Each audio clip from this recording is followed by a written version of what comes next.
Hi, and thanks for logging on to the Daily DVAR Halacha. And here's a brand new halacha for you, and it's for Friday, 29th day of December, the 11th day of Teves. We're going to finish up today our unit on the laws about making a bracha before learning Torah. In the morning, you're not supposed to do any learning before making Birchas HaTorah, the bracha on Torah, which you find in your morning brachas. So here are some more laws. The Shulchan Aruch says that no bracha is necessary for thinking Torah. So if you woke up early in the morning, you haven't said any brachos yet, and you're just thinking through some DVAR Torah, that's okay according to most poskim. The Gra, the Vilna Gaon, was strict about it, and he said, nope, even make a bracha before you think in Torah. So if you want to follow that strict opinion, then as soon as you're up in the morning and you feel like you're starting to think through a DVAR Torah that you're going to say later or whatever, then according to the Gra, you should say a bracha before you start thinking in Torah. You could tell someone what to do.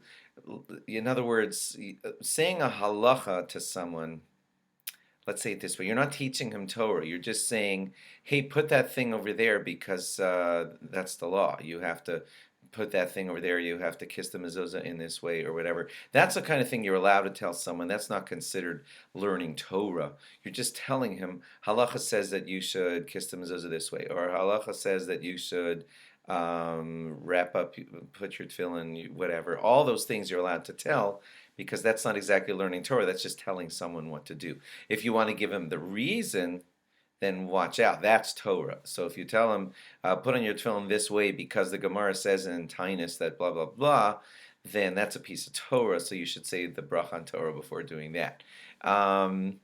If you didn't say it yet, the bracha, it's early in the morning, you haven't said the bracha yet, you can tell your friends, well, good thing to do would say, hold on a second, don't tell me that DVAR Torah, I just want to say Birchas HaTorah, and then he could proceed and tell you that DVAR Torah. That would be a good way to deal with that. You could look at a sefer without verbalizing if you haven't said the bracha yet. It's the early morning, you haven't said the bracha of Torah yet, and you're just scanning with your eyes at something that's in a sefer, that you're allowed to do. If you usually verbalize, you read aloud or you move your lips while you're reading Torah things, then you should say the bracha before doing that. Okay, next one. If your friend tells you a DVAR Torah in the early morning, then you should say a bracha before your friend tells you the DVAR Torah. I guess that's kind of obvious. Rav Belsky says, and this is kind of interesting, he says that if it's recordings that you're learning to early in the morning, recordings of a shiur or something, he says that no bracha is... If you hear that recording before you make the bracha, it's okay. That's what Rav Belsky said.